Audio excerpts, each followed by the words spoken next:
पाचवी गोष्ट म्हणजे काहीतरी नवीन शिका. जसं की एखादी नवीन रेसिपी असेल किंवा एखादी नवीन कला असेल, तुमचा काही छंद असेल तर तो जोपासा.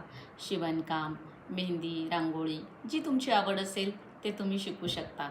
त्यामुळे मन व्यस्त राहते, आनंदी राहते आणि प्रसन्न राहते. सहावी गोष्ट म्हणजे स्वतःसाठी वेळ काढा आणि त्यासाठी अपराधी समजू नका. जसं की आपण प्रत्येक वेळी मुलांसाठी, घरासाठी काही ना काही करतच राहतो. पण स्वतःसाठी मात्र काही करत नाही. स्वतःला मात्र विसरूनच जातो.